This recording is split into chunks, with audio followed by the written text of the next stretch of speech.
Bien, mes chers collègues, je vous propose de commencer cette audition. Madame la ministre, nous vous auditionnons cet après-midi dans le cadre de notre cycle consacré à la défense globale. En tant que secrétaire d'État chargé des anciens combattants et de la mémoire, vous êtes sans doute la plus qualifiée pour nous parler des actions mises en place par le ministère pour renforcer la cohésion nationale et diffuser l'esprit de défense. Mes chers collègues, comme vous le savez, 2024 sera une année très importante en matière mémorielle, marquée notamment par la célébration du 80e anniversaire de la libération et des débarquements. Nous auditionnerons d'ailleurs prochainement M. Philippe Etienne, président de la mission Libération. Et je suppose que, Madame la ministre, vous aurez à cœur de faire de cette date anniversaire une occasion pour que les citoyens de tous âges puissent se remémorer ce qui les unit, à l'heure où certains sont tentés de parfois délaisser les cérémonies ou de céder à la division. Alors, c'est le cycle sur la défense globale. Pourquoi parler de mémoire? Puisque la résilience nationale, je pense que nous sommes tous convaincus, passe tout d'abord par la fidélité et le respect dû à nos anciens et pour l'exemplarité qui fut la leur pour les jeunes générations. Cependant, le nombre de nos grands anciens diminue jour après jour. Vous nous direz sans doute, Madame la ministre, quelles actions vous pouvez mettre en place pour assurer la pérennité de la transmission des mémoires, tout en permettant aux soldats de la 4e génération du feu de trouver leur place, une meilleure place dans le monde combattant. Vous nous direz sans doute également quelles actions vous pouvez promouvoir, notamment à destination de la jeunesse, afin d'assurer un dialogue intergénérationnel et plus largement développer l'esprit de défense. Le général Givre, par exemple, le directeur du service national de la jeunesse, nous a fait part de son projet de réforme de la journée de défense et citoyenneté. Nous serions heureux de connaître votre position en la matière. Par ailleurs, je sais que beaucoup des députés de la Commission sont très attachés au dispositif des classes de défense, mais s'interrogent sur les manières de mieux sensibiliser et d'accompagner les professeurs qui souhaitent mettre en place ces dispositifs et qui sont parfois confrontés à des difficultés d'ordre logistique, aussi sommaires que, par exemple, affréter un bus pour emmener leur classe visiter un lieu de mémoire. Enfin, alors que le ministère des Armées est le deuxième acteur culturel de l'État, nous serions heureux d'avoir votre vision sur la contribution de la culture à l'esprit de défense. Les armées, les musées, les archives, la production audiovisuelle, l'histoire, les peintres des armées, les écrivains de la marine, les résidences d'artistes, les prix de photographie ou de bande dessinée. Voilà autant de vecteurs qui disent ce que fut et ce qu'est et ce que sera peut-être l'esprit de défense. Nous serions donc intéressés de connaître vos impulsions en la matière. Aussi, sans plus tarder, Madame la ministre, je vous cède la parole. Merci, Monsieur le Président, Messieurs les vice-présidents, Mesdames et Messieurs les députés.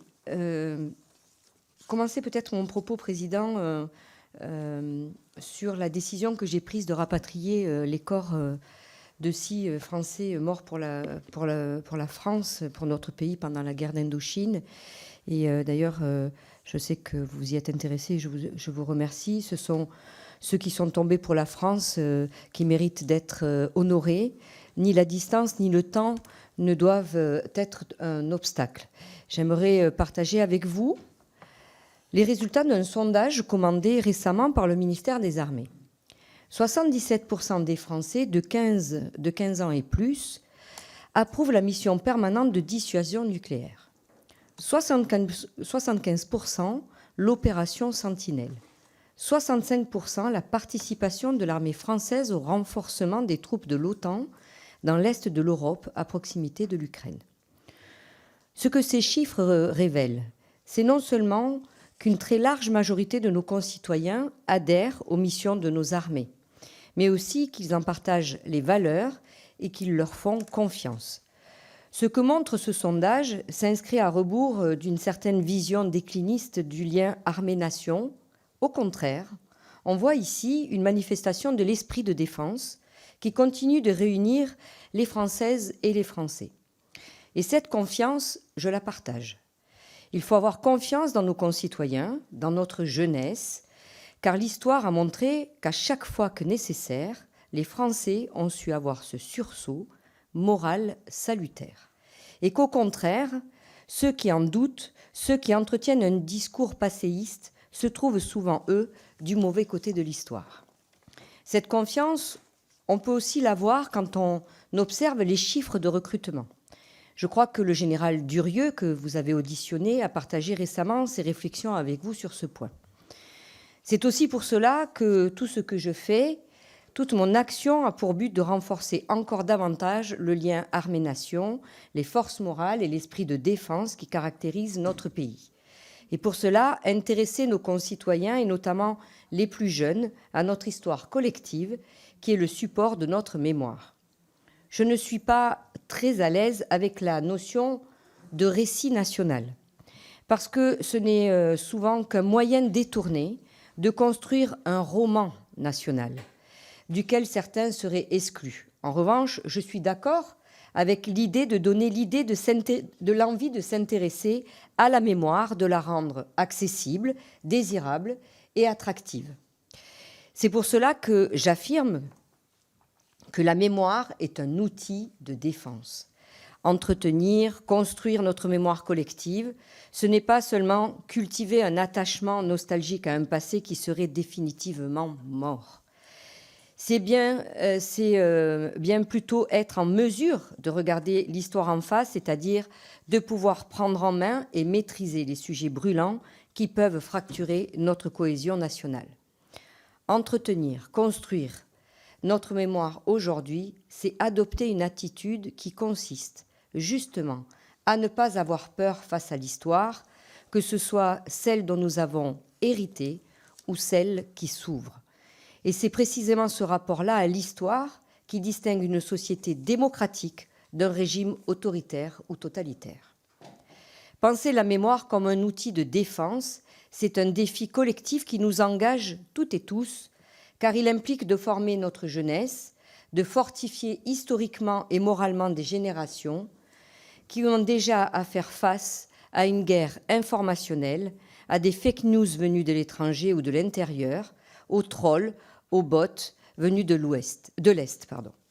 Et je suis convaincue qu'une mémoire solidement étayée, qu'une culture historique précise et honnête face aux faits participe puissamment à la résilience de la nation. S'engager pour cette conception de la mémoire, c'est nécessairement s'engager pour rendre la mémoire accessible à toutes et à tous, quelle que soit la famille dans laquelle on est et quel que soit le territoire où l'on vit. Pour cela, il faut pouvoir mettre les jeunes en situation, leur faire l'expérience de la transmission mémorielle, car bien souvent, cela bouleverse des vies. Je vais rapidement vous raconter une anecdote. J'ai été le 30 novembre 2023 à Auschwitz et j'étais avec Esther Senot qui est une de nos anciennes déportée qui a 98 ans.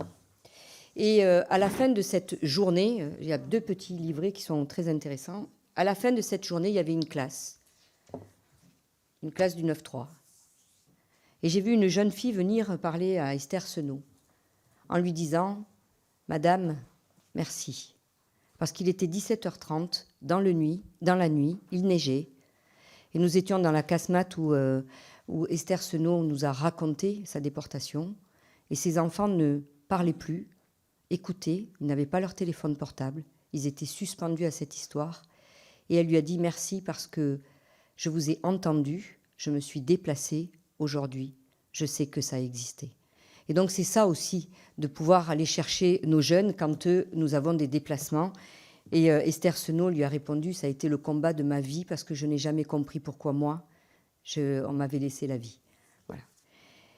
Donc travailler sur notre histoire, prendre possession de notre mémoire, particulièrement pour les jeunes générations, c'est tout le sens du travail que je mène. Évidemment, lorsque l'on parle de transmission de la mémoire, la première chose qui nous vient à l'esprit, ce sont nos cérémonies, nos commémorations, c'est-à-dire l'acte par lequel nous rendons hommage. C'est une particularité de la politique publique de la mémoire. Elle donne une large part aux rites républicains qui sont les cérémonies. Cette année, celles-ci seront particulièrement scrutées car nous sommes entrés dans un cycle mémoriel de grande ampleur. Après les 70 ans des débarquements et de la libération, après le centenaire de la Grande Guerre, nous célébrons cette année les 80 ans de la libération de la France, mais aussi les 70 ans de la bataille de Dien Bien Phu. Et justement, ces cycles commémoratifs n'ont de sens que si l'on s'en empare, qu'à la condition que les Français s'y intéressent et participent aux cérémonies. C'est précisément pour cette raison que depuis ma nomination en juillet 2022, et d'ailleurs je remercie tous ceux qui m'ont envoyé des mots de félicitations pour ma renomination, j'ai eu à cœur de régénérer nos commémorations. Les cérémonies nationales avaient lieu jusqu'à présent à Paris, aux Invalides, sous l'Arc de Triomphe et dans d'autres lieux emblématiques. Et force est de remarquer qu'avec le temps, non seulement elles rassemblent moins, mais en plus, elles rassemblent souvent les mêmes personnes et les mêmes milieux. J'ai donc fait le choix, lorsque cela était possible, quand cela avait du sens, de délocaliser un certain nombre. J'ai souhaité cela tant pour rapprocher les Françaises et les Français de leur histoire que pour accroître la participation. Car je crois aux cérémonies qui honorent les morts et les vivants, qui rassemblent la nation. Des cérémonies qui soient des rites vivants, qui embarquent avec nous la jeunesse qui sera à son tour dépositaire de notre mémoire. Ainsi, en 2023, la Journée nationale du souvenir et du recueillement à la mémoire des victimes civiles et militaires de la guerre d'Algérie et des combats en Tunisie et au Maroc du 19 mars a eu lieu à Notre-Dame de Lorette, où repose le soldat inconnu de la guerre d'Algérie. Elle a réuni 200 jeunes, un dimanche après-midi, dans le froid, quand dans le même temps, une vingtaine seulement sont présentes lorsque la cérémonie a lieu à Paris. Celle du 30 avril 2023, en souvenir des victimes de la déportation, a eu lieu au camp de Nazerwiller-Struthof, où des centaines de déportés ont été forcés de travailler ou ont été exterminés. Là encore, c'était 150 élèves qui avaient fait le déplacement avec leurs professeurs, et il me semble que c'était aussi un dimanche. J'ai également délocalisé le 8 juin au Mémorial des guerres d'Indochine à Fréjus et le 5 décembre à Port-Vendre, qui fut l'un des principaux ports d'embarquement des appelés pour l'Algérie et où est installé un monument pour les soldats disparus de la guerre d'Algérie. À chaque fois, il y avait beaucoup de monde, des jeunes et des plus vieux, qui, si la cérémonie avait eu lieu à Paris, n'y seraient sans doute pas intéressés. Je vais vous raconter une autre anecdote. Je suis au mémorial de Charles de Gaulle et je vois aussi, parmi toutes les classes qui étaient présentes, une classe aussi du 9-3 à qui on n'avait pas trop donné les codes. Et donc, à la fin de la cérémonie, je suis allée les voir pour leur expliquer ce qui s'était passé, pour savoir s'ils avaient compris ce qui s'était passé. Parce qu'au moment du serment de main, j'ai rencontré un ancien d'Indochine qui revoyait son drapeau pour la première fois. Et je lui ai proposé de venir avec moi voir le drapeau. Et donc, ce soldat a pris le drapeau, s'est mis à pleurer, évidemment. Et je l'ai ramené.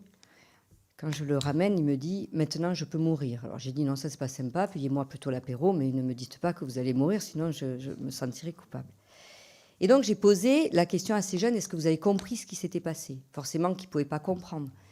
Donc, je leur ai dit « Est-ce que vous savez ce que c'est que la guerre d'Indochine ?» Alors, ils l'ignoraient. Je leur ai demandé s'ils avaient tous un portable avec Internet. Ils m'ont dit « Oui, nous avons un portable avec Internet. » Eh bien, au retour dans le bus, je vous propose de regarder et vous allez comprendre ce que ce monsieur a fait. Et donc, ce monsieur a retrouvé le drapeau avec lequel il a combattu en Indochine. Le lundi matin, j'avais leur professeur qui m'a appelé en disant « Je n'ai jamais eu un retour aussi calme. Les gamins étaient tous sur leur portable à essayer de comprendre qu'est-ce qui s'était passé en Indochine et quel était ce monsieur qui finalement avait embrassé ce drapeau. » Et je crois que c'est ça aussi, quand on les amène à une cérémonie, eh bien de leur faire comprendre les choses. C'était inattendu, mais au moins ils ont compris ce qui s'était passé et ils se sont eux-mêmes intéressés à une histoire qui n'aurait peut-être pas été cherchée sur Internet. Donc je crois effectivement profondément à l'utilité des décentralisations. Je crois aux cérémonies qui se renouvellent, qui savent porter l'hommage de la nation par des moyens nouveaux, dans les lieux différents, mais dont la puissance du symbole n'est pas moins importante. Par ailleurs, toujours dans l'idée de régénérer nos cérémonies, j'ai demandé à la DMCA, donc la direction mémoire, culture et archives du ministère, de préparer un guide renouvelé d'organisation des cérémonies à destination de leurs organisateurs qui permettent de mieux y intégrer le public, comme le chant, le dépôt de gerbes ou la distribution des clés de lecture. Ce que je veux, c'est que les jeunes soient acteurs de ces cérémonies. S'ils sont acteurs, ils sont présents. Mais mesdames et messieurs les députés, vous avez conscience qu'une politique publique de la mémoire n'a de sens que si elle est tournée vers la jeunesse, qui n'a pas connu les événements de l'histoire. Il faut les aider à ancrer la mémoire dans la chaleur de la tradition pour qu'ils ne considèrent pas qu'elle appartient au musée de l'histoire. C'est pour cela que je suis attentive aux actions que nous développons avec le ministère de l'Éducation nationale vers les enseignants et vers les élèves. Aussi, vous le savez, l'enseignement de défense est obligatoire depuis la loi d'octobre 1997.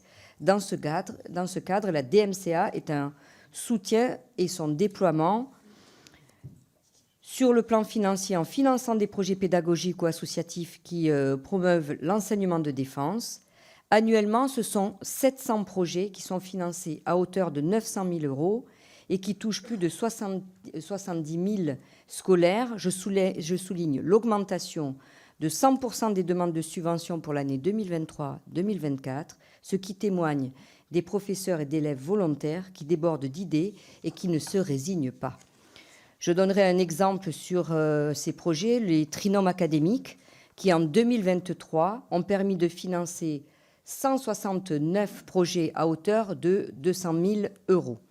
En organisant l'opération Héritier de mémoire et en participant au rendez-vous de l'histoire de Blois. En participant à l'organisation du concours national de la résistance et de la déportation qui rassemble chaque année près de 47 000 élèves issus de 2000 établissements. Le thème 2023-2024 est Résister à la déportation en Europe et celui de 2025-2026 que je vous annonce sera Libérer et refonder la France. Par ailleurs, dans le cadre du cycle commémoratif des 80 ans, le GIP a déjà labellisé plus de 600 projets portés par des classes, des professeurs et des établissements, ce qui démontre, une fois encore, une grande adhésion de notre jeunesse au sujet de défense dès lors qu'on l'aide à s'en saisir. Sur le plan des ressources pédagogiques, je crois que j'ai un dossier d'ailleurs. Voilà. La DMCA conçoit et diffuse des ressources pédagogiques, si tu veux les montrer, d'enseignement de défense sur le site Chemin de mémoire et notamment sur la plateforme d'enseignement de défense educ@def, pilotée par la DMCA, placée sous le contrôle scientifique de l'Inspection générale de l'éducation nationale.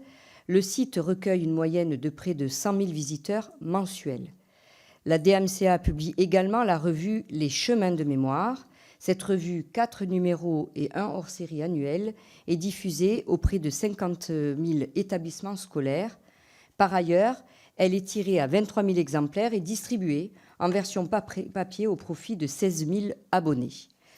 Pour aider nos concitoyens, et notamment les plus jeunes, à s'intéresser à notre histoire, à leur mémoire, nous pouvons nous appuyer sur l'immense patrimoine du ministère des Armées, qui est, je le rappelle, le deuxième opérateur culturel de l'État. De notre histoire, nous avons hérité de très nombreux lieux de mémoire dont nous pouvons aujourd'hui nous servir pour réactiver ou créer des milieux de mémoire. Aussi, la politique culturelle du ministère est de plus en plus axée, outre la conservation du patrimoine, vers l'ouverture et la transmission de ce patrimoine au profit de la société civile et notamment de la jeunesse. Nous pouvons compter sur les musées nationaux qui participent à l'entretien de la mémoire et au devoir d'histoire pour l'éducation, la formation et l'intégration des jeunes générations. Pour les 3 grands musées, ce sont près de 2 millions de visiteurs en 2023, dont 600 000 jeunes de moins de 26 ans. Les hauts lieux de mémoire nationale au nombre de 11, auxquels il faut rajouter les 275 nécropoles nationales, en plus des 2200 carrés militaires. Depuis septembre 2023, 139 sites funéraires et mémoriels français et belges de la Première Guerre mondiale ont été inscrits au patrimoine mondial de l'UNESCO. Les musées d'armes, initialement conçus comme des outils de formation interne à l'armée, sont aujourd'hui parmi les rares lieux militaires ouverts au public. Ces musées sont aujourd'hui un carrefour entre le monde des armées et la société civile, entre la jeunesse et les anciens combattants. En 2023, la fréquentation est revenue au niveau d'avant Covid, avec plus de 230 000 visiteurs, dont 30 660 collégiens et lycéens. L'ouverture et les échanges accrus vers l'univers de la création artistique contemporaine, je pense à C215, un graffeur, artiste engagé dans la défense des valeurs républicaines et le renforcement du lien armée-nation, agréé peintre des armées. Vous le connaissez sûrement puisque c'est Christian Guémy, c'est ce graffeur que vous pouvez retrouver sur les boîtes aux lettres, qui graffe aussi à la prison de Fresnes. Et il a reçu la médaille d'or de la Défense nationale et il nous a fait un petit témoignage où il disait que lui, jeune et jeune graffeur, jamais, à l'âge de 50 ans, il pensait pouvoir être en tenue, enfin il a un uniforme aujourd'hui en tant que peintre des armées et jamais il pensait pouvoir transmettre l'histoire à travers ses graphes et laisser lui aussi quelque part un peu la mémoire des choses qu'il a ressenties. Il a beaucoup peint pour l'Ukraine d'ailleurs, puisqu'il y est allé dès les premiers événements en Ukraine. Ensuite, pour soutenir et construire l'esprit de défense de la nation, nous avons des actes, des cérémonies, des publics et des institutions, la jeunesse, la culture et puis des acteurs sans qui rien ne serait possible. À ce titre, le rôle des anciens combattants avec qui je travaille énormément est essentiel. D'abord parce qu'ils ont été les acteurs, aujourd'hui les témoins directs des conflits qu'a connus la France. Ils sont dépositaires de leur mémoire, ils savent ce que sont l'engagement et la guerre et ils peuvent tenir dessus un discours de vérité. Ensuite, parce que leur contribution à l'éducation, à l'histoire, à la transmission de la mémoire est immense. Non seulement ils sont le cœur battant de nos cérémonies et de nos commémorations, mais surtout, ils sont extrêmement engagés dans vos territoires, auprès de notre jeunesse. Je pourrais vous citer 1000 initiatives dans ce sens. Les associations du monde combattant financent ainsi des projets de grande ampleur, très structurants, et qui réussissent dans le temps. Je pense par exemple au prix du civisme de la mémoire et de la FNAM, que j'ai remis ce matin à l'Assemblée nationale. Et je le rappelle que cette association a noué un partenariat financier aussi avec le GIP.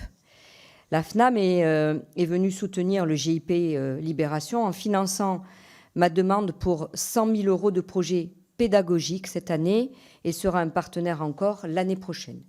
Plus généralement, la FNAM est un partenaire essentiel du ministère des Armées en matière de soutien à l'enseignement de défense. Grâce à sa commission jeunesse et mémoire, c'est chaque année des milliers d'élèves dont les voyages scolaires sur les lieux de mémoire sont financés. Je ne peux que remercier la fédération Maginot. Toujours avec la FNAM et aussi avec l'UBFT, le ministère des Armées a mis sur pied la commission paritaire de financement des projets pédagogiques exceptionnels qui vise à financer la totalité des projets mémoriels portés par des établissements scolaires destinés à marquer leur territoire. Cette première a permis de financer pour 150 000 € répartis sur 22 projets. Le réseau associatif du monde combattant est très dense. Il présente un maillage territorial extrêmement serré. Les combattants d'hier et d'aujourd'hui sont donc en mesure de parler à tout le monde, partout, tout le temps. Ils sont l'incarnation même des valeurs de résistance, de sacrifice et de courage qui participent d'un esprit de défense. Ils sont un modèle pour notre jeunesse qui est en demande de modèles et d'un héritage à incarner. Et c'est d'autant plus que j'aimerais rappeler que derrière l'appellation « anciens combattants », il n'y a pas que des anciens. Vous en parliez sur la 4e génération du feu, Monsieur le Président. Il y a aussi des hommes et des femmes de 25, 30, 35 ans qui ont participé à de nombreuses OPEX et qui savent, eux, à quel point notre pays a besoin de partager un esprit de défense avec les militaires qui se battent pour eux. Enfin, souvenons-nous que la spécificité de la mémoire combattante est au cœur du contrat social, qu'elle le renforce car elle unit les citoyens, leur pays et ceux qui les défendent. Parmi les acteurs qui animent l'esprit de défense en France, il y a bien sûr la DMCA qui est engagée dans une politique tout azimut en faveur de la transmission mémorielle. Évidemment, elle participe à l'organisation des cérémonies et des commémorations, mais ce n'est pas tout puisqu'elle soutient l'enseignement en général et l'enseignement de défense en particulier, en concevant et en diffusant des ressources pédagogiques nationales auprès des réseaux éducatifs. Elle encourage la création artistique en participant au financement de films, des documentaires et d'œuvres littéraires, et je pense notamment à la bande dessinée et au prix des Galons de la BD, qui comporte depuis sa 2e édition un prix spécifique pour la jeunesse décerné par un jury de collégiens et de lycéens de la 5e à la terminale, issus de 18 classes de défense, représentant chacun des régions académiques de métropole ou d'outre-mer. Le second opérateur, qui met en œuvre la politique mémorielle du ministère des Armées, évidemment, c'est l'ONAC-VG. Sa mission mémorielle a été inscrite dans la LPM. L'ONAC-VG est un acteur de terrain au plus proche des territoires, car ses services départementaux, dont le maillage est très fin, assurent l'animation des écosystèmes mémoriels locaux. Enfin, je n'oublie pas le Bleuet de France, qui fait aussi partie des dispositifs sur lesquels nous pouvons nous appuyer. À double titre, comme fin en soi, puisqu'il permet de collecter des fonds pour aider nos militaires blessés, et comme outil, puisqu'il permet de mobiliser très largement le monde combattant, comme la société civile, des amicales régimentaires, aux associations d'anciens combattants, jusqu'aux sportifs et aux classes. La montée en puissance du Bleuet, c'est l'une des grandes priorités que je me suis fixée, et la doctrine que j'ai rédigée vise à accompagner sa montée en puissance. Car il y a dans cette petite fleur qui consacre la victoire de la vie sur la mort dans la boue des champs de bataille, tout ce qui unit la nation à celles et à ceux qui la protègent. Et je remercie les parlementaires et toutes les formations politiques qui le portent. Je voudrais maintenant souligner quelque chose d'important qui structure la politique que je porte. Il est primordial de bien garder en tête qu'une politique publique de la mémoire ne réussira, ne sera pérenne qu'à la condition d'être territorialisée. Tous les déplacements que je fais l'illustrent, les réussites durables n'ont lieu que lorsqu'elles s'intègrent dans des dynamiques locales, anciennes et intégrées. Par exemple, dans le Morbihan, un vade-mecum des porte-drapeaux a été réalisé en associant la députée Le Hénanf, la DMD et l'ONAC-VG départemental. Ce qui est intéressant avec ce recensement, unique en France, c'est qu'il crée un effet d'entraînement et qu'il valorise l'action des porte-drapeaux. C'est pour cette raison que notre ministère soutient les initiatives locales, car l'État ne peut pas tout faire tout seul, et lui laisser la seule responsabilité de la construction de la mémoire, ce n'est pas très démocratique. Il est important d'encourager le développement d'une mémoire à portée de main, à portée de regard. Vous le savez comme moi, comme notre histoire et notre mémoire ne s'expriment pas seulement lors des cérémonies officielles, dans les travaux des historiens ou sur le papier glacé des manuels d'histoire. Non, elles sont surtout sur le nom des rues, des places, des écoles, dans nos villes, dans nos villages, dans nos campagnes, dans nos plaines et dans nos plages, dans nos monuments et dans nos mémoriaux, qu'ils soient gérés par l'État ou par les collectivités. Et d'ailleurs, je vous ai apporté un petit livret que j'ai fait sur « Aux combattantes, la France reconnaissante ». Vous avez donc 100 combattantes et résistantes, et vous pourrez très bien proposer à vos maires ou sur votre circonscription une des combattantes qui vous parlera plus qu'une autre, qui sera peut-être reliée à une histoire ou à votre territoire.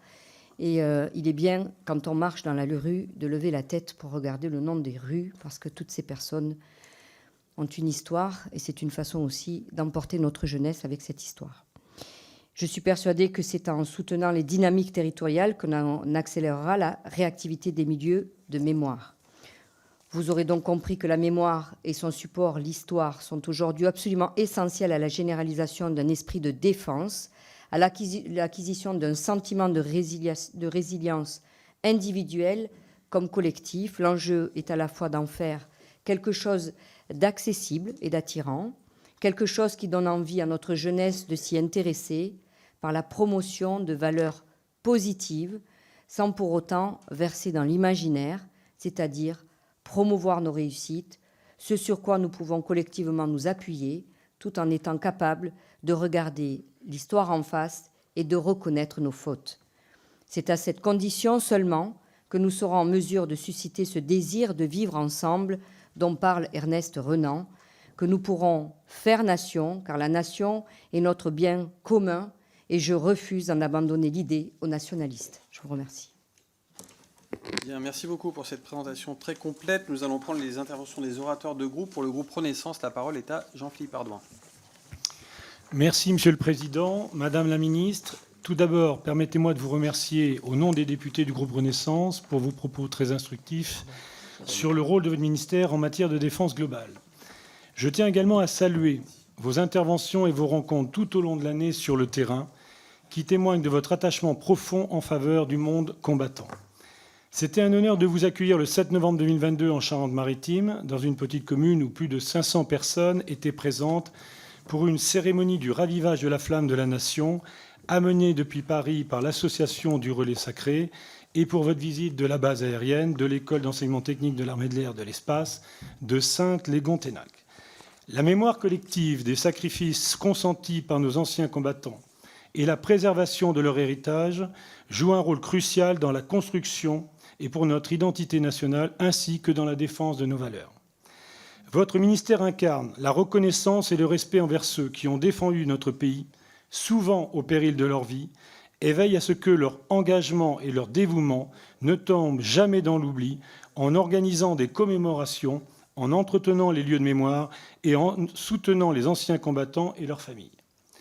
En préservant la mémoire des conflits passés, nous gardons à l'esprit les leçons apprises, les erreurs à ne pas répéter et les valeurs pour lesquelles nos ancêtres se sont battus.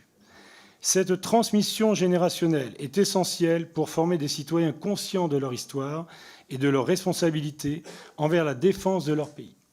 Cette mission a encore davantage de sens aujourd'hui en raison du retour de la guerre, malheureusement, sur notre continent. Ce cycle sur la défense globale nous rappelle que la défense ne se limite pas qu'aux aspects militaires, mais englobe également la préservation de notre cohésion sociale, de nos valeurs démocratiques et de notre identité culturelle, en contribuant ainsi à forger un sentiment d'unité et de solidarité nationale, indispensable dans toute politique d'une nation. Ce lien armée-nation si nécessaire, surtout en ces temps compliqués. Je suis heureux aussi de constater que la politique mémorielle bénéficie cette année de crédits supplémentaires de 19 millions d'euros, qui permettent notamment d'accroître l'effort de restauration du patrimoine mémoriel dans les sites où de lourds travaux sont indispensables. L'année 2024, vous l'avez évoqué, marquera évidemment le 80e anniversaire du débarquement de la bataille de Normandie. Cette commémoration internationale accueillera au total 24 chefs d'État, 200 vétérans et près de 50 000 touristes entre le 5 et le 7 juin 2024.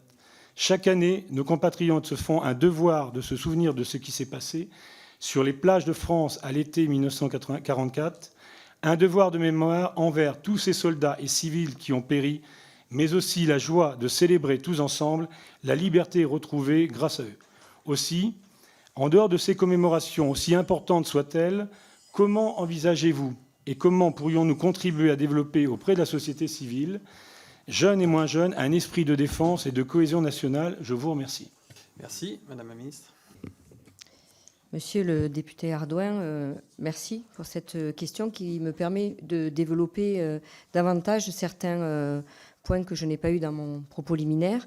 J'ai eu l'occasion de le dire il y a quelques instants que la culture est un vecteur essentiel non seulement dans le développement de l'esprit de défense, mais également dans la transmission de la mémoire. Donc je ne vais pas me répéter, mais je souhaite donner au sujet culturel une double direction.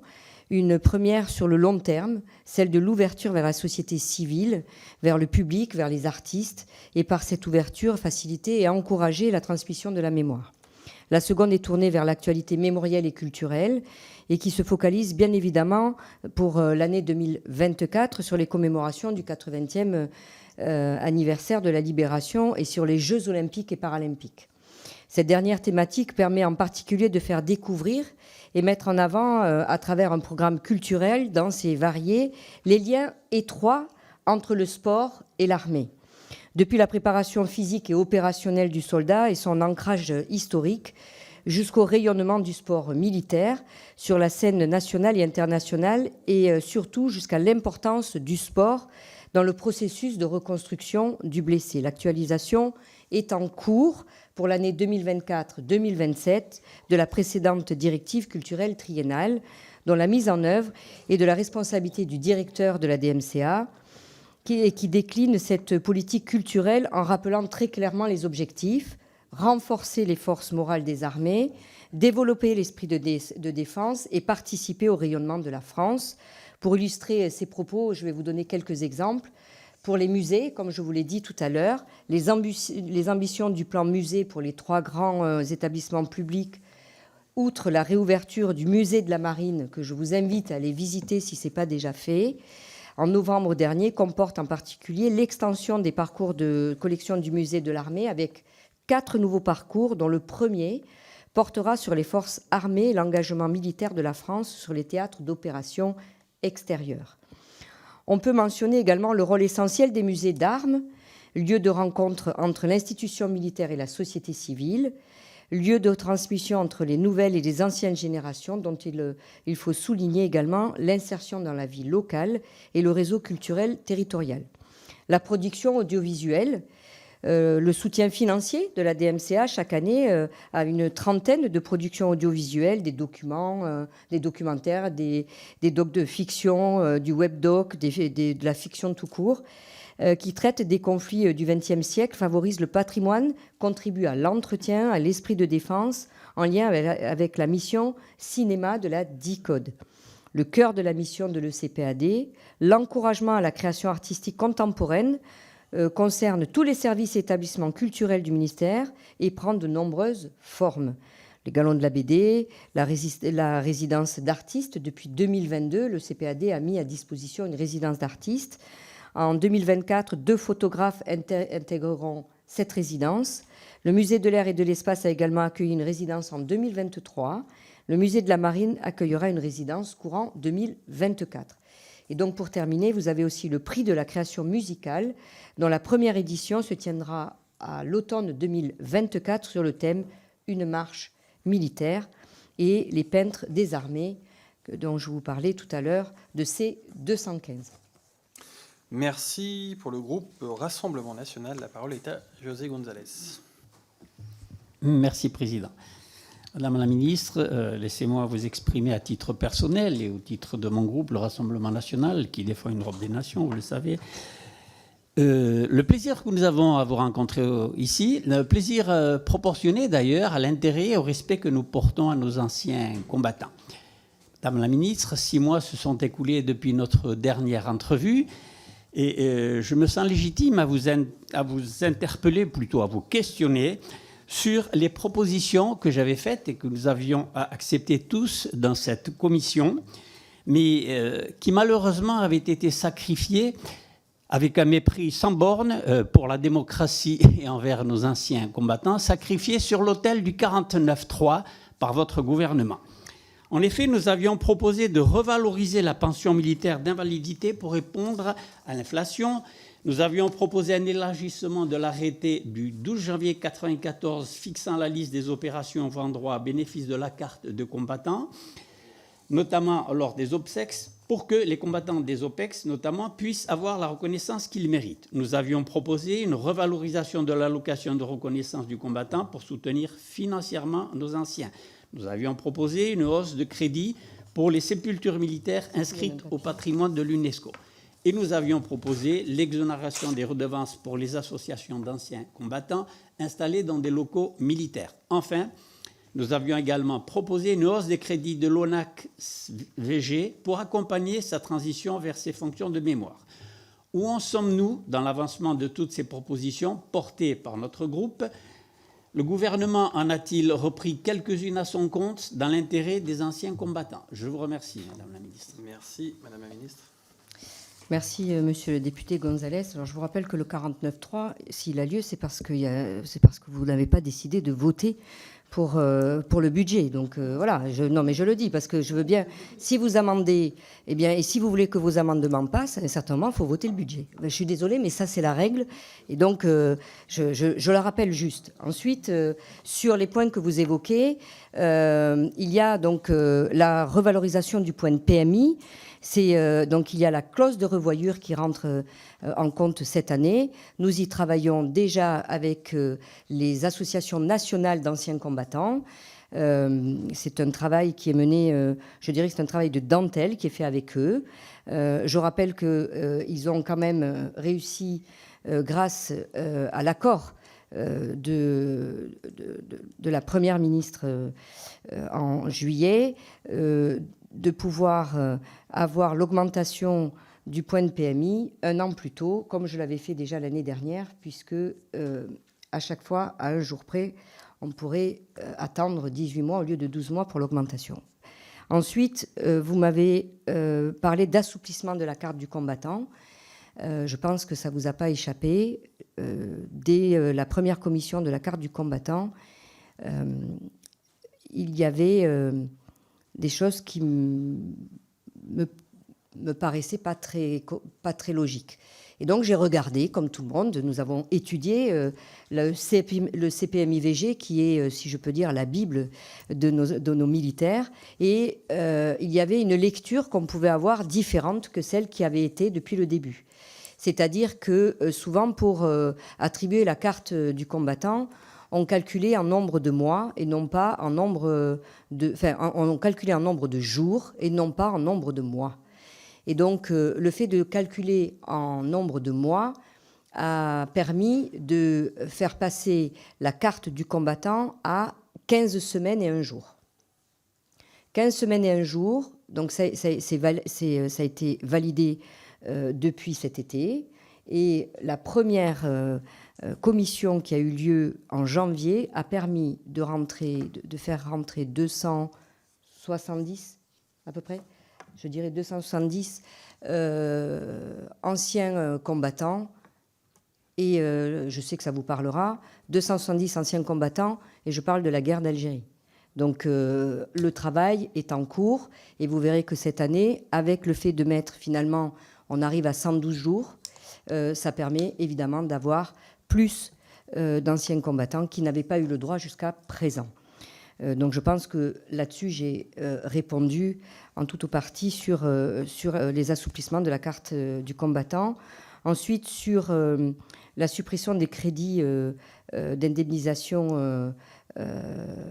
Non, vous m'avez posé la question sur les crédits de la mission mémoire. Je pourrais vous rappeler quelques amendements sur la suppression des crédits d'indemnisation aux victimes de la Shoah. Et donc, c'était un refus catégorique pour moi. Donc, aujourd'hui, je continue à me battre. Et je vous rappelle que l'année dernière, les budgets n'ont pas diminué. Et nous continuerons à nous battre pour valoriser nos anciens combattants et ainsi que leurs familles. Quant aux aides, comme vous le demandez, l'ONAC-VG a un service de solidarité qui vient en aide aux anciens combattants et à leurs familles quand ils ont des difficultés. Merci. Pour le groupe La France Insoumise, la parole est à Christophe Bex. Merci, Monsieur le Président. Madame la Ministre, tout d'abord, je suis heureux d'apprendre le rapatriement des corps des 6 soldats français de la bataille de Dien Bien Phu. Et j'en profite pour citer la guerre d'Indochine, car elle est à peine mentionnée en cours d'histoire, en terminale générale, alors que la bataille de Dien Bien Phu est fortement instructive. Elle marque un point de rupture. Et le politiste Yuan Fong déclare sur l'histoire des guerres que les dirigeants politiques sont de piètres historiens, leur répertoire de parallèles historiques est restreint, si bien qu'ils choisissent et appliquent les mauvaises analogies. Et vous l'avez dit tout à l'heure, l'histoire et la mémoire sont des armes. Ces guerres du XXe siècle abordent une question toujours d'actualité, le droit à l'autodétermination des peuples. Dans le contexte actuel, il est nécessaire que la population soit sensibilisée à ces événements qui ont forgé notre nation. En 2021, la Cour des comptes a dressé le bilan des référents académiques mémoire et citoyenneté. Ce sont des inspecteurs du second degré qui ne consacrent à leur dossier académique qu'un temps très limité, sont dépourvus de moyens. Et qu'en est-il aujourd'hui ? Pourquoi ne pas assurer l'accès à la jeunesse à des cours d'histoire qui permettraient de lever le tabou autour des guerres coloniales ou de libération auxquelles la France a pris une part active par le déploiement de ses soldats et de ses conscrits, d'assurer la cohésion nationale autour d'une mémoire commune au service des défis auxquels nous ferons face. Thomas Sankara disait « La francophonie peut être un instrument de notre libération ». Ce travail de mémoire collective et de la francophonie sont autant d'opportunités de construire avec les peuples une relation libérée des restes du colonialisme. Votre ministère peut jouer un rôle central au service de la paix et de la sécurité collective, mais aussi du redéploiement de l'action internationale de premier plan de la France auprès des États dits du Sud. Que comptez-vous faire à ce sujet à l'aube des 80 ans de la libération ? Et que comptez-vous faire des propositions de mon collègue pour la reconnaissance mémorielle des malgré nous d'Alsace-Moselle? Je vous remercie pour vos réponses. Madame la ministre. Alors, monsieur le député Bex, d'abord, vous dire que la décolonisation est enseignée au lycée, que la guerre coloniale est aussi enseignée et que je fais confiance aux enseignants. Et j'en ai vu encore aujourd'hui, je pense qu'on peut les saluer, surtout dans le contexte qu'ils vivent, et qui est un contexte difficile. Je crois que nous pouvons dire que ce sont des hussards de la République, et donc ils s'investissent au-delà même de ce qu'on leur demande. Ensuite, je ne veux pas esquiver vos questions, mais vous me posez beaucoup de questions qui concernent surtout l'éducation nationale. Donc je peux demander à la ministre, Madame Belloubet, de pouvoir y répondre, en tous les cas, pour vous apporter les réponses nécessaires. Mais je ne suis malheureusement pas ministre de l'Éducation nationale. Ce que je peux vous dire, c'est que je m'emploie à chaque fois, je me déplace beaucoup, et je dis je me déplace beaucoup en France, dans des petits territoires, parce qu'ils ont aussi besoin de nous voir. Je vais dans les collèges, je vais dans les lycées, je discute avec ces élèves. J'ai d'ailleurs participé il n'y a pas très longtemps à un colloque sur la guerre d'Algérie à Sciences Po Aix.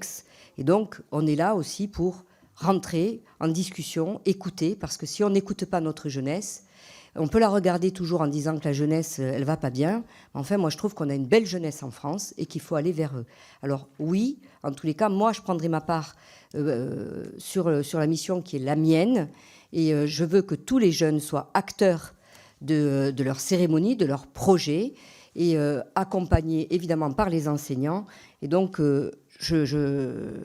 je continuerai en tous les cas, et il y a les 70 ans de la bataille de Dien Bien Phu, vous savez que c'est aussi, d'ailleurs je délocaliserai à nouveau la cérémonie au mémorial de Dien Bien Phu, au mémorial des guerres d'Indochine, le 8 juin, et nous allons poser la première pierre de la rénovation de ce mémorial, parce qu'il est face à la mer, et qu'il est très abîmé.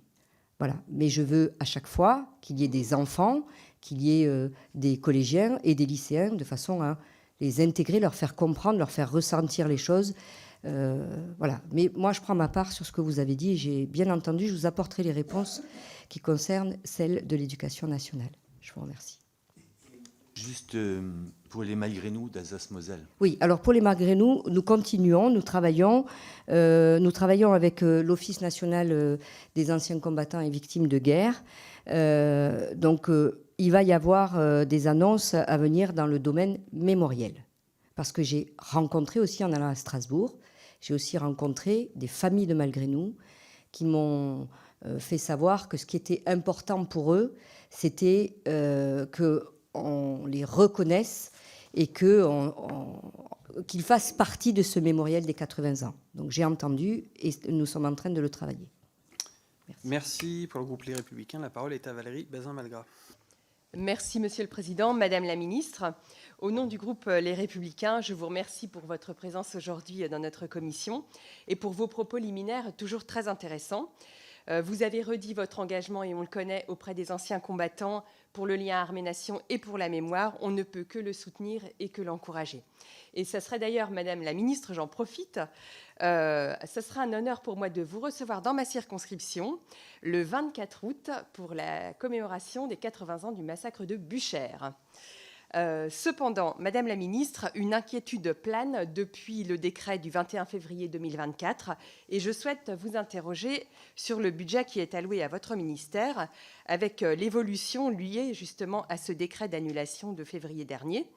Le budget de votre ministère a donc été impacté par cette baisse et je souhaiterais connaître quels sont les projets qui seront touchés et si cette liste est définitive, si vous aviez commencé à élaborer une courbe de redéploiement de ces dépenses dans le temps, le cas échéant, à quel rythme et selon quel ordre de priorité. Je vous remercie.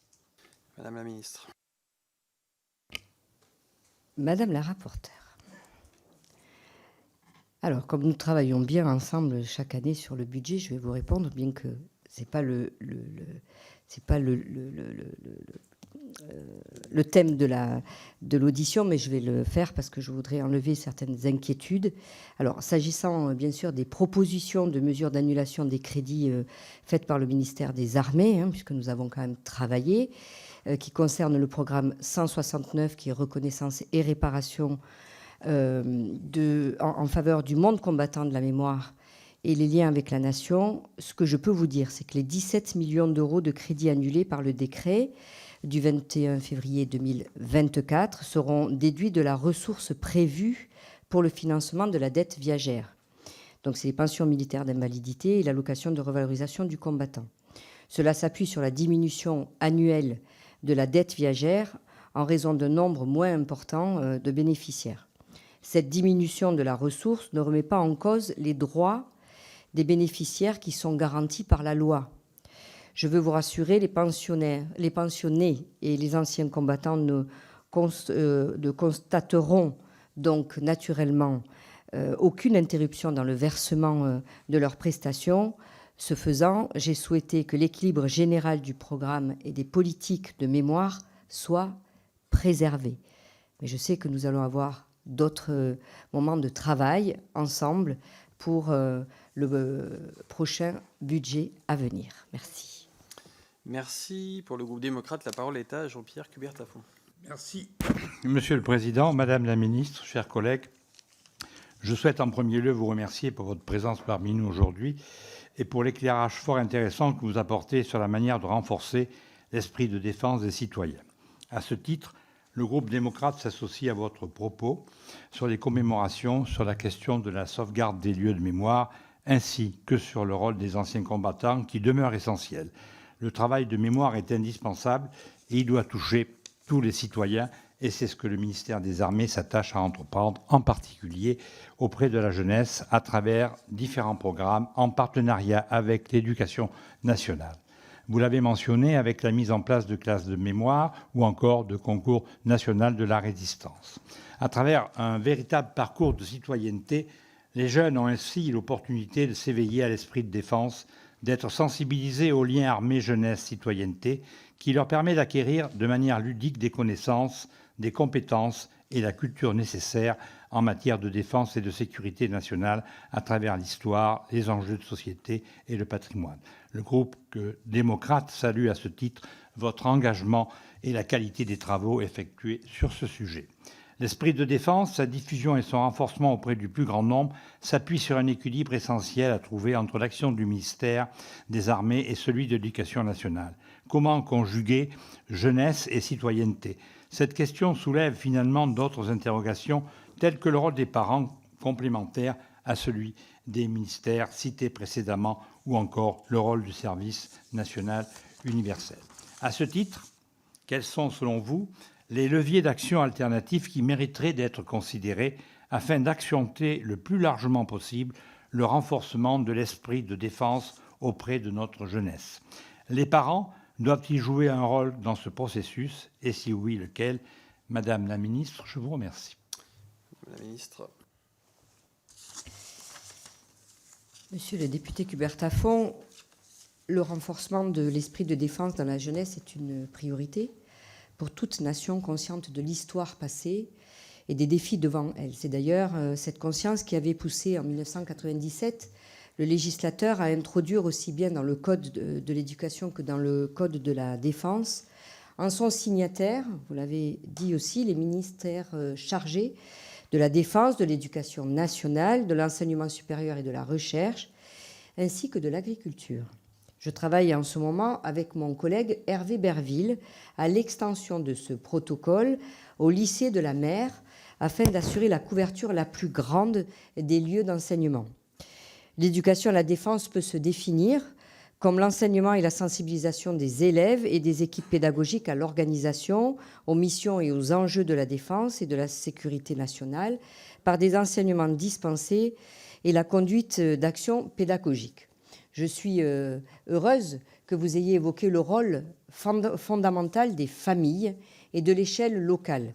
C'est en effet à cette échelle que s'enracine le mieux l'esprit de défense, c'est-à-dire la conscience individuelle d'appartenir à une société qui doit être défendue.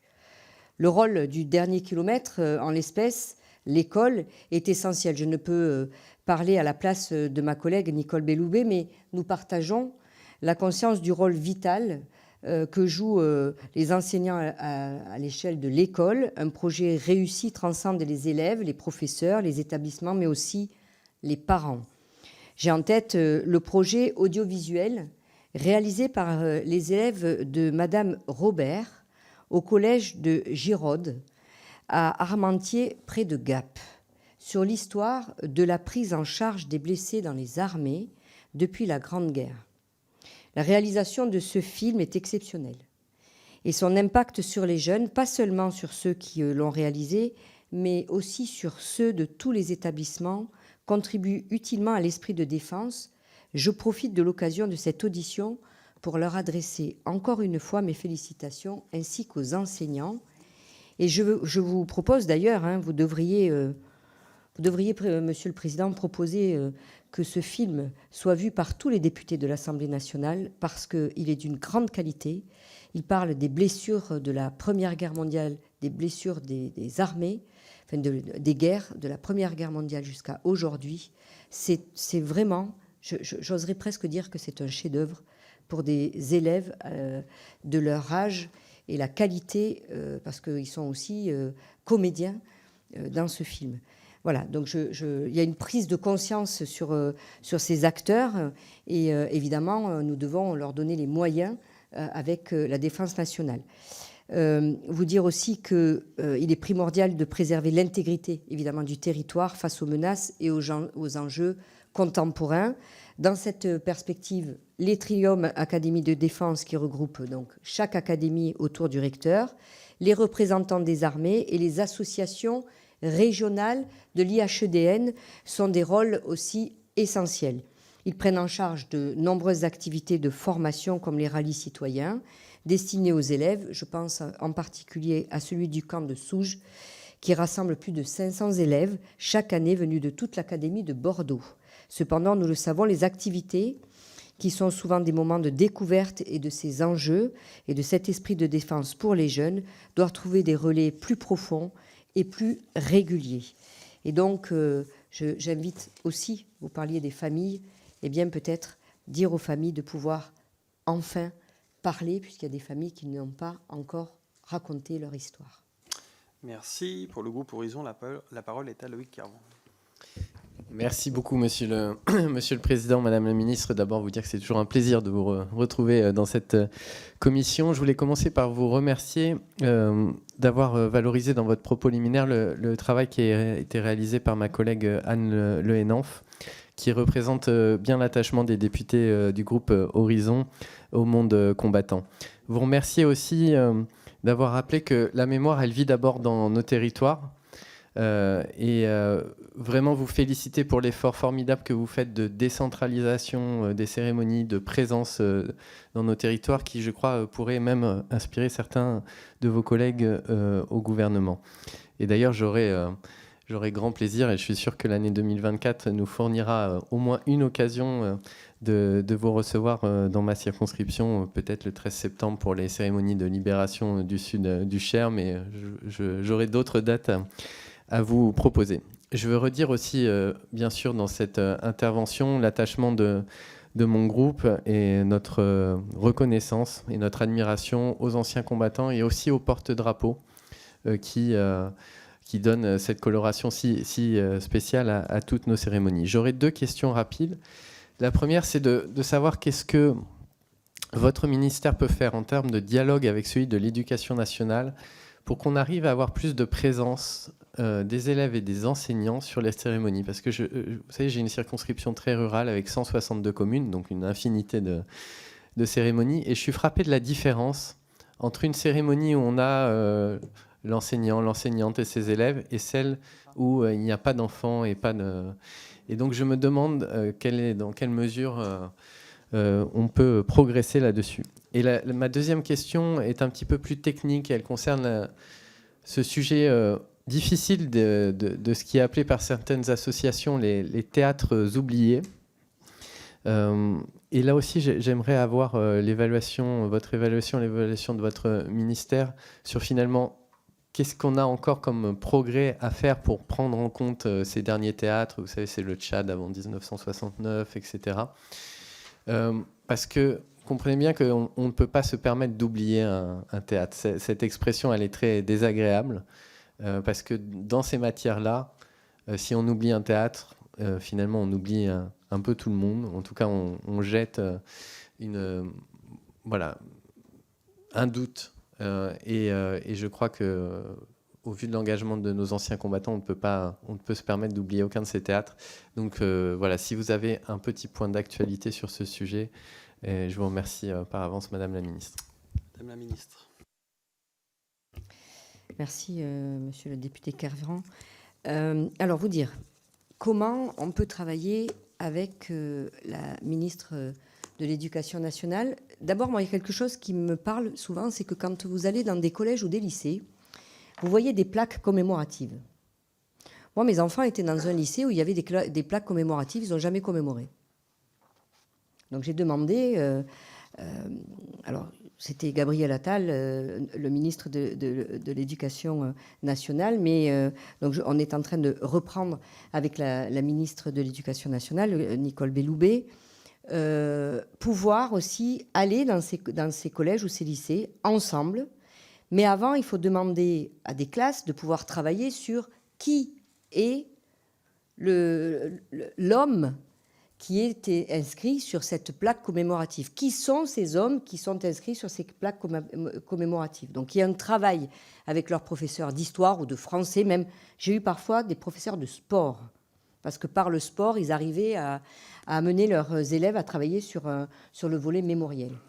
Et donc, il faut valoriser déjà dans nos propres établissements ces plaques qui existent. Et si elles ont été apposées dans cet établissement, c'est qu'il y a une histoire. Et donc, il y a une mémoire à travailler au niveau des lycées et des collèges. Ensuite, moi, je suis aussi une élue locale. Et il est bien de solliciter les maires sur comment on réinvente une cérémonie, mais aussi que les maires écoutent les députés, les sénateurs, enfin les parlementaires ou d'autres élus, parce qu'il est important de pouvoir réinventer, trouver les choses différemment. Alors, je dirais aussi que dans ces cérémonies qu'on réinvente, il y a aujourd'hui, les maires ont souvent un protocole à respecter. Et c'est la raison pour laquelle je veux réécrire un guide pour leur permettre d'aller au-delà de ce qui est pour eux le protocole. Moi, j'ai été marquée parce que j'ai été à Londres, j'ai été en Écosse, et donc chacun a le droit de déposer quelque chose. Eh bien, moi, je voudrais aussi que les jeunes, avant de venir à une commémoration, puissent travailler sur quelque chose à déposer, quelque chose sur lequel ils pourraient écrire quelque chose. C'est une façon de les rendre acteurs. Je l'ai fait pour les 100 ans de la flamme, puisqu'on a quand même eu un 11 novembre, un samedi soir, dans le froid, 350 jeunes qu'on est allés chercher en appelant nous-mêmes des établissements. Et ils sont venus, ils ont participé, ils sont passés par la voie sacrée. Et c'était ce que j'appelle moi mes petits veilleurs, une lampe, et ils avaient un porte-drapeau, un veilleur, un porte-drapeau, un veilleur. Eh bien, tous ces jeunes ont ravivé, je dirais, cette flamme pour les 100 ans de la flamme. C'est quelque chose quand même qui marque. Et du coup, comme vous avez des jeunes, eh bien, vous avez les parents et vous avez aussi parfois les grands-parents. Donc, je l'ai fait aussi pour la veillée de Missak Manouchian, où j'ai à nouveau appelé des établissements et nous avons eu les petits veilleurs. Et certains n'avaient même jamais vu un cercueil. Donc, ils étaient très émus, mais ils s'en souviendront. Et c'est aussi ça, c'est créer un moment où ils vont se souvenir. Et ce souvenir leur permettra de retourner aux commémorations et parfois même de pouvoir proposer des choses. Voilà. Donc je vous proposerai quelque chose pour les 100 ans du Bleuet de France. Et je pense qu'il y aura évidemment des jeunes. Voilà. Et sur les théâtres oubliés, vous dire qu'on travaille évidemment avec les associations d'anciens combattants et aussi avec la carte, avec les membres de la carte des anciens combattants, parce que on a encore quelques difficultés sur ces théâtres, mais je ne les oublie pas. On essaie de voir avec mon directeur qui est à côté comment on peut améliorer, comment on peut trouver des solutions qui ne dégradent pas ceux qui ont eu la carte du combattant, et en faisant en sorte de n'oublier personne. Donc on regarde si on peut un peu changer les choses ou avoir une reconnaissance différente. Voilà. Merci. J'ai été saisi de 4 questions complémentaires. La parole est à Philippe Sorez. Monsieur le Président, Madame la Ministre, chers collègues, j'aimerais vous interroger sur les manifestations du 80e anniversaire du débarquement, de la libération de la France et de la victoire. Ce cycle commémoratif est important pour toute la nation, pour chaque citoyen français. Il constitue une occasion de nous rassembler derrière nos valeurs et de faire preuve de cohésion nationale. Ces 80 ans de la libération offrent également l'opportunité de transmettre la culture de l'engagement à notre jeunesse et de faire rayonner notre histoire à l'international. À cet égard, Madame la Ministre, pouvez-vous nous détailler les moyens qui seront mis en œuvre pour populariser ce 80e anniversaire afin que chaque Français se l'approprie dans tous les territoires en dehors des grandes cérémonies militaires?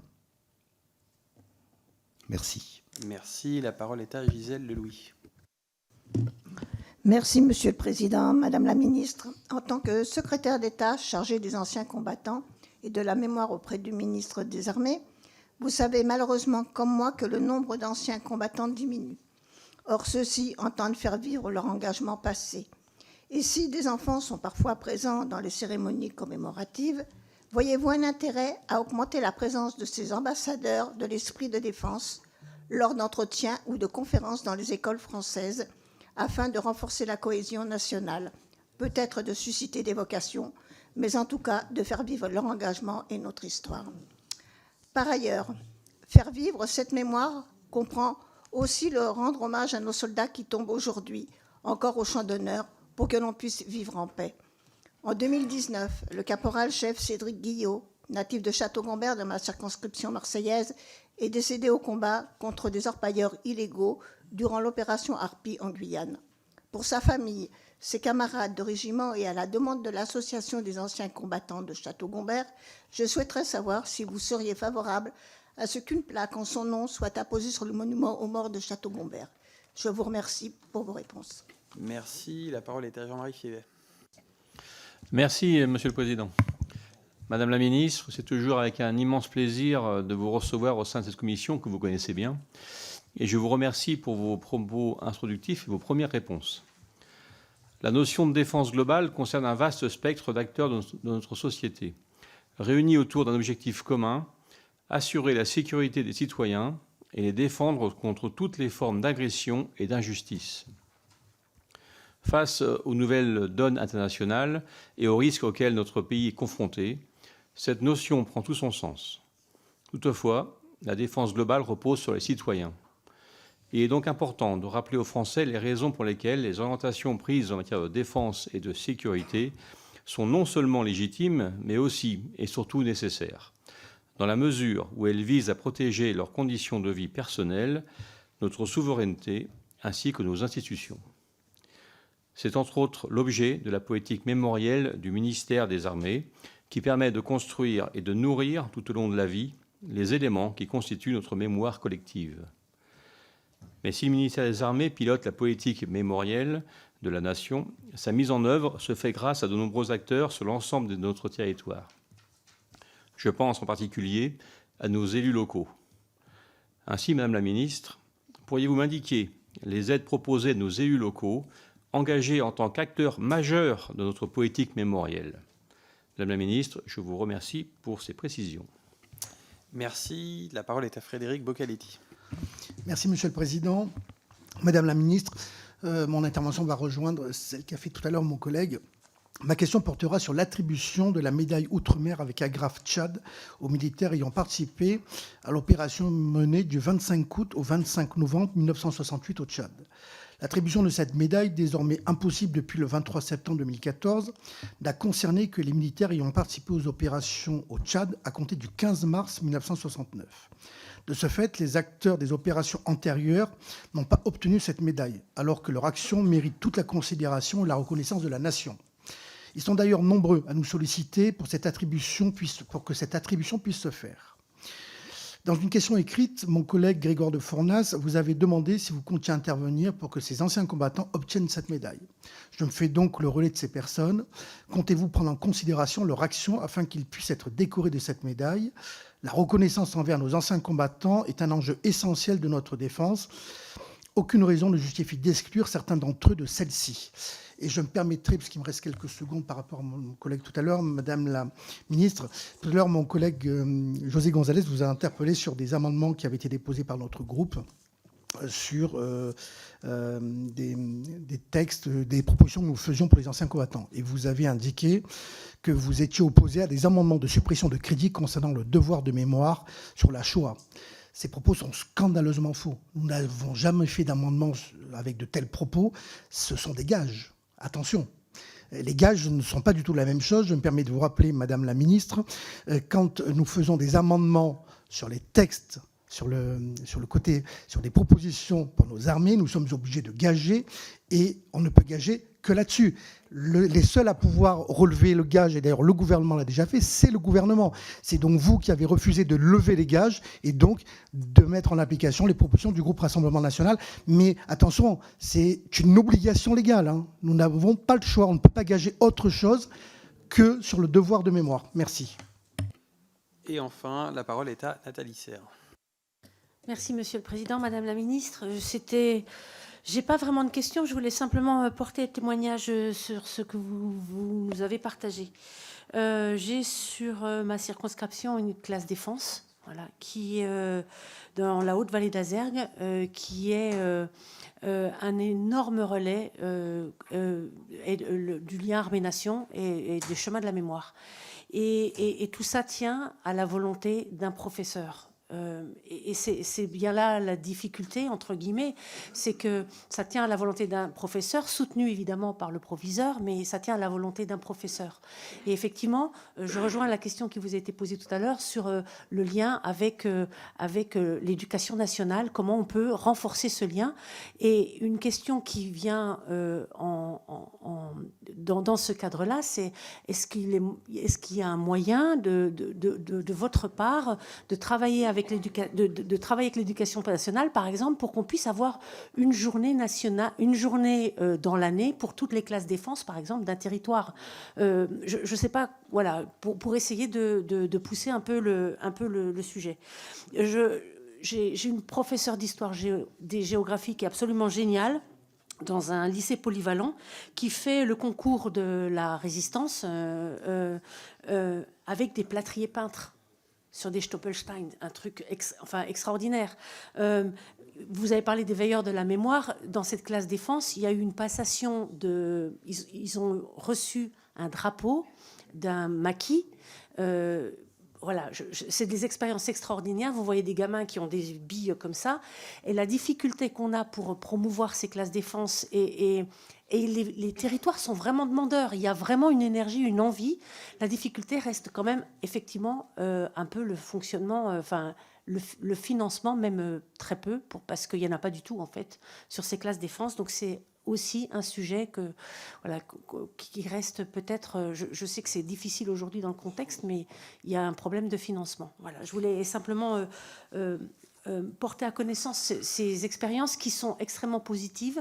Les territoires le demandent et je pense qu'en fait, il ne faut pas grand-chose sinon que de la volonté des élus pour pouvoir favoriser ce genre d'initiative. Je vous remercie. Merci mes chers collègues. Alors je vois qu'il y a beaucoup de questions concernant l'éducation et c'est très bien, ça confirme la pertinence de la mission d'information qui est en cours éducation et défense qui est portée par nos collègues Christophe Blanchet et Martine Etienne. Et je vous précise par ailleurs que nous essayons d'organiser une audition de Nicole Belloubet qui pourrait avoir lieu courant mai pour explorer l'ensemble des sujets que vous avez pu évoquer. Madame la ministre. De répondre à tout le monde, la question du député Sorez. Le souhait du président de la République, sur lequel je travaille régulièrement avec l'équipe de direction du GIP de la mission de la Libération, est de faire un cycle de commémoration de la libération de la France, un temps de commémoration aussi international, et un moment de partage et de la cohésion pour tous les Français parmi tous les territoires. Je veux d'ailleurs saluer ici l'équipe du GIP. J'ai entendu que vous alliez l'auditionner sous la houlette de l'ambassadeur Philippe Etienne, du général de Lyon et du préfet Sudry. Une équipe très réduite mais très engagée qui coordonne un nombre considérable de cérémonies et de commémorations. Il y a évidemment celle du 6 juin, mais il y a aussi toutes les autres. Et ce, jusqu'en 2025, car la Seconde Guerre mondiale et la libération de la France ne s'arrête pas au 6 juin. Au contraire, rendre ces commémorations accessibles à tous et parlant à chacun, c'est ça notre objectif. Cela explique le choix d'une longue séquence normande du 5 au 7 juin. Si le 6 juin est la cérémonie internationale autour des derniers vétérans, qui reste la clé de voûte de cette architecture, nous avons souhaité que les populations civiles normandes soient associées pleinement à la mémoire de la libération. Car la libération de la Normandie a aussi été une période de mort en masse pour les Normands et de destruction des villes de la région, certaines intégralement. Ainsi, la journée du 5 juin sera consacrée à la fois aux actions des commandos SAS en Bretagne et aussi à Saint-Lô, à la mémoire des populations civiles libérées mais meurtries. En cela, nous souhaitons innover dans nos logiques de commémoration afin qu'elles évoquent directement la vie quotidienne des habitants de l'époque. J'aimerais que tous ces jeunes et toutes les personnes qui participent à ces cérémonies puissent avoir, via une voix off, entendre, ressentir l'émotion que pouvaient avoir il y a 80 ans nos résistants, nos soldats, et puis au moment de la libération aussi, malgré la peine, malgré la douleur, malgré les blessures, la joie d'avoir un pays libéré. Vous dire aussi que les comités départementaux de la libération qui animent les services départementaux de l'ONAC, sous l'autorité de chaque préfet, puisque ce sont les préfets qui labellisent. Ils recensent et encouragent les actions de commémoration de la libération en lien avec les territoires. Aujourd'hui, ce sont plus de 1000 projets qui sont labellisés. De son côté, l'Éducation nationale a labellisé aussi plus de 600 projets pédagogiques en lien avec la mémoire et la libération. Les entreprises publiques et privées sont aussi mobilisées. Le 21 mars dernier, le président de la mission de la Libération, Philippe Etienne, et le PDG de la SNCF, Jean-Pierre Farandou, ont signé un accord de mécénat en soutien du cycle commémoratif de 2024-2025. Ensuite, il y avait la question de Madame la députée Le Louis. Alors, oui, il faut évidemment que des jeunes soient ambassadeurs de mémoire. Il faut qu'il y ait, pour cela, il faut qu'il y ait un beau projet, évidemment, pour que on puisse travailler comme il se fait d'ailleurs pour les ambassadeurs de la Shoah. Je crois qu'il faut que les établissements puissent aussi inviter. Parce que moi, je me souviens, quand j'étais députée, j'écrivais chaque année à tous les établissements de ma circonscription en leur proposant de venir discuter avec eux de la mémoire ou de sujets, de projets qu'ils pouvaient mettre en œuvre. Je crois que vous êtes tous parlementaires et j'espère peut-être que des enseignants nous écoutent. Il faut qu'ils vous fassent confiance parce que quand on vient les voir, avoir des discussions avec cette jeunesse, c'est aussi quelque part participer nous-mêmes à ces projets pédagogiques. Ensuite, vous m'avez interrogé, je n'ai pas retenu le nom du sergent. Alors, le caporal-chef, Guillot. Il n'y a pas, je dirais, comme c'était en OPINT, la difficulté, c'est qu'il n'est pas mort pour la France. Maintenant, on peut rappeler dans le code du CPM-IVG, mais le maire de la commune peut aussi prendre la décision de l'inscrire. Et si ce n'est pas sur le monument aux morts, il peut l'inscrire sur un autre monument qui le mettrait évidemment à l'honneur. Vous pouvez travailler ça peut-être avec le maire de la commune et avec la famille, mais en tous les cas, moi je comprends et je suis plutôt favorable parce que quand on fait cela, on fait aussi cela pour ceux qui restent, et c'est-à-dire la famille. Je comprends très bien. Voilà. Merci. Ensuite, monsieur le député Fievé. Donc, l'engagement des élus locaux détermine évidemment la vitalité de la mémoire combattante dans les territoires. Sans eux, rien ne se fait avec ampleur et pérennité. Ceux qui se sont engagés dans des actions mémorielles peuvent bénéficier de subventions du ministère des Armées via la direction de la mémoire, de la culture et des archives. Alors, je le redis parce que peu le savent. Le ministère des Armées s'appuie sur les dynamiques locales en soutenant, dans le cadre des projets partenaires territoriaux, les PPT, et les ambitions de collectivités territoriales ou d'associations porteuses de projets d'équipement mémoriel à portée nationale, voire internationale. Depuis le lancement du cycle du centenaire de la Première Guerre mondiale, le ministère des Armées a apporté son soutien à près de 70 collectivités locales et associations porteuses de projets mémoriels d'envergure pour plus de 20 millions d'euros, prenant en compte l'ensemble des conflits contemporains ainsi qu'un équilibre des territoires. En 2024, compte tenu du nombre des projets portés par les territoires, ça sera jusqu'à 950 000 euros qui pourront être consacrés au soutien des projets pédagogiques, muséographiques et mémoriels portés par les collectivités territoriales et des associations dans le cadre du PTT. Les projets d'importance moindre, moins d'intérêts nationaux, peuvent faire l'objet de l'attribution d'une subvention instruite dans le cadre de la commission des subventions présidée par la direction, donc par la DMCA. Elle permet notamment d'accompagner la restauration et la création d'éléments mémoriels de proximité, des monuments, des plaques commémoratives ou les actions de valorisation et du tourisme de mémoire, chemins mémoriels, bornes, programmation d'événements mémoriels. J'ai eu, je dirais, l'honneur d'inaugurer deux monuments. Un monument aux morts qui n'existait pas dans une commune les plaques étaient posées sur un trottoir, pour tout vous dire. Et donc, nous avons travaillé avec le maire de Saint-Cériès et qui a obtenu une subvention grâce à la DMCA qui a permis de faire enfin son monument aux morts. Et avec une autre commune, une toute petite commune de 400 habitants, qui est la commune de Murles, et qui n'a pas eu de mort sur sa commune. Et donc, le maire disait, mais comment je fais pour venir commémorer avec mes classes, avec mon école élémentaire? Et donc, il a créé, et nous l'avons donc aidé, sur une pierre, juste le monument de tous les morts, de tous les soldats morts de toutes les guerres. Et ça lui permet évidemment de pouvoir venir commémorer de faire toutes les commémorations et de rendre hommage. Voilà, c'est aussi une façon pour nous de pouvoir continuer à aider. Et puis peut-être vous dire que l'enveloppe prévue pour 2024 est de 350 000 € dans le cadre de l'agenda rural 2, lancé en 2023, une mesure modulant l'aide apportée pour les communes de moins de 2000 habitants. Je vous en avais parlé de l'audition qui a été retenue. Voilà.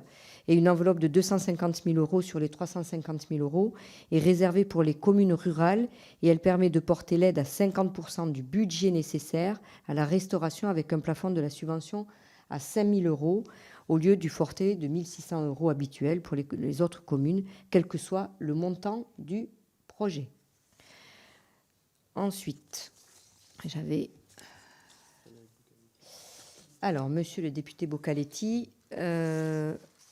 peut-être répondre d'abord sur la notion d'OPEX qui a été créée par la loi du 6 août 1955. Seuls sont susceptibles d'être qualifiés d'OPEX les engagements représentant des conditions d'intensité et d'exposition à une menace opérationnelle particulière. Cette qualification fait l'objet d'un examen au cas par cas et la décision est prise au vu de la nature des actions conduites sur le terrain. Les missions menées par les militaires engagés en République du Tchad avant 1969 n'ont pas été qualifiées d'OPEX, car elles ne remplissaient pas les conditions d'intensité et de menace opérationnelle requises. Cela ne signifie pas pour autant que l'on méconnaisse les mérites des militaires qui ont pris part à cet engagement opérationnel. Peut-être revenir effectivement sur, je dirais, ma mauvaise expression. Alors, oui, il y avait des engagements et les engagements étaient gagés. Le gage, c'est aussi une question d'équilibre. Et donc, on peut gager sur le tabac aussi. Or, vous avez gagé au-delà des crédits du P158. Vous avez gagé tous vos amendements. Vous avez gagé vos amendements, tous vos amendements, au-delà des crédits du P158. Mais vous gagiez plus que mon budget.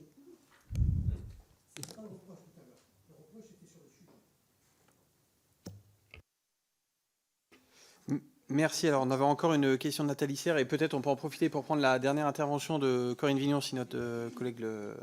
Comme ça, la ministre pourra répondre aux deux en même temps. Je vous en prie, chers collègues.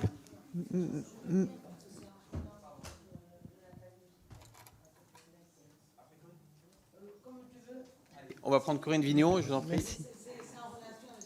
Merci, Monsieur le Président. Merci, Madame la Ministre, d'être parmi nous. C'est toujours un plaisir de vous revoir. Alors moi, j'ai une petite question extrêmement simple. Sur ma circonscription, j'ai rencontré un porte-drapeau un porte-drapeau qui est venu avec son petit-fils. Et ce petit-fils est lui-même porte-drapeau depuis l'âge de 10 ans et il a aujourd'hui 17 ans. Et donc le grand-père me disait, mais ne peut-on pas... Alors je sais qu'il y a, je crois, un diplôme qui est remis au porte-drapeau, jeune porte-drapeau, mais il me disait, puisqu'il est là depuis l'âge de 10 ans, etc., est-ce qu'on ne peut pas lui donner une petite médaille? Alors, je dois vous dire que je lui ai donné la médaille de l'Assemblée nationale. Bon, mais c'était une question et plusieurs personnes m'ont déjà posé ceci. Donc, Madame la Ministre, si vous pouvez m'éclairer. Merci. Et donc, une dernière intervention de notre collègue Josie Poeto en lien avec celle de Nathalie. Oui, merci. Bon, moi, effectivement, toujours un plaisir de croiser Patricia. On va le dire comme ça. C'est Madame la Ministre, mais bon, c'est aussi quelqu'un qui compte pour nous sur le plan amitié, amical et affectif.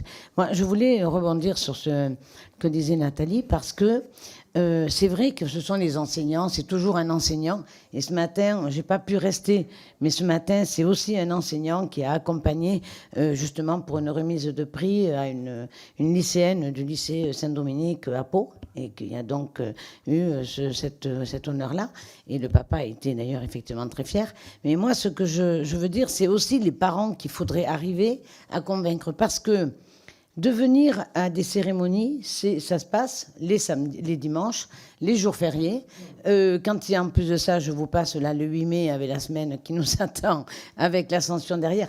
Il faut qu'on arrive à trouver. Alors, c'est vrai que les enseignants, puis ce sont souvent toujours les mêmes, il y a les classes défense, mais j'ai envie de dire, les classes défense, elles viennent assez facilement parce que c'est un engagement aussi où les parents, entre guillemets, accompagnent cette démarche. Mais moi, j'ai un enseignant, et d'ailleurs, on compte bien lui remettre effectivement une médaille de l'Assemblée, parce que ça fait des années qu'il est là, il accompagne des CM1 et des CM2. Et donc ça, c'est beaucoup plus compliqué parce qu'il faut avoir l'autorisation des parents. Il faut que les parents accompagnent ce mouvement-là. Moi, je sais que quand je dépose une gerbe, je m'entoure de JSP, et parce qu'ils ont aussi cette présence-là, et de ces petits, justement pour que les parents aient aussi cette fierté de voir leur enfant déposer une gerbe, et d'être mis en valeur. Donc voilà, donc il faut trouver, peut-être, je ne sais pas si c'est à travers les parents d'élèves ou comment, ça dépasse un peu le cadre strict de Madame Belloubet, par contre. Voilà, merci. Je ne vois plus de questions, donc je propose de laisser Madame la ministre répondre et éventuellement conclure. Alors, merci pour ce témoignage, Madame la députée Serre. Vous dire qu'il existe des financements, puisque sur les crédits budgétaires ou sur la commission tripartite que j'ai souhaité avec la FNAM. Donc, il y a un budget qui est donné, et donc pour cette année, et donc il faut s'en servir. On a vu des classes qui déjà ont fait 2-3 voyages. Vous dire aussi que la reconnaissance, évidemment, est importante, et ça va répondre à la question aussi de Josie, de la députée. Dire que je ne sais pas si vous sollicitez souvent les palmes académiques. Eh bien, vous devriez le faire, parce que l'éducation nationale a beaucoup de palmes académiques à remettre. Et moi, j'ai eu l'honneur de remettre des palmes académiques à un professeur de Gennevilliers devant ses élèves, et les élèves étaient tellement fiers de pouvoir voir enfin leur enseignant qu'ils adoraient se voir remettre les palmes académiques. Voilà. Donc pensez-y, parce que c'est important, surtout pour les professeurs qui sont engagés depuis longtemps, et à ce moment-là, avec le mémoire, souvent les palmes académiques sont données. Voilà. Et pour répondre, alors je suis d'accord avec vous, moi je vois quelques jeunes porte-drapeaux qui souvent sont là parce que papy le fait et que papy commence à être fatigué, ou parce qu'ils ont envie, parce qu'ils ont une histoire, parce que papy n'est plus là. Alors aujourd'hui, on est porte-drapeau à 15 ans. On a le droit d'être officiellement porte-drapeau à 15 ans. Et au bout de 3 ans, on commence à avoir sa première médaille qui est remise. Et d'ailleurs, j'ai créé la médaille des 60 ans de porte-drapeau, parce qu'il en existait 3 et que personne leur avait remis la médaille. Peut-être que s'il devait y avoir de plus en plus de jeunes porte-drapeaux, ça nous demanderait en tous les cas d'y réfléchir. Voilà. Donc, mais il faut toujours récompenser l'engagement, même de nos plus jeunes, pour qu'on puisse en voir de plus en plus dans les cérémonies. Voilà. Je vous remercie évidemment à tous. On se retrouvera prochainement pour l'audition sur le budget, qui arrivera plus vite que prévu. Je vous remercie pour vos questions, et je suis évidemment à disposition pour venir sur vos circonscriptions dès lors que mon agenda le permet, et parce que c'est important, et même dans les plus petites communes de France, parce que c'est aussi là qu'il faut aller se rendre compte de toutes ces histoires singulières que nous avons sur notre territoire. Bien, merci Madame la Ministre pour cette audition. Mes chers collègues, prochaine audition mercredi prochain à 9h. Bonne fin d'après-midi à tous.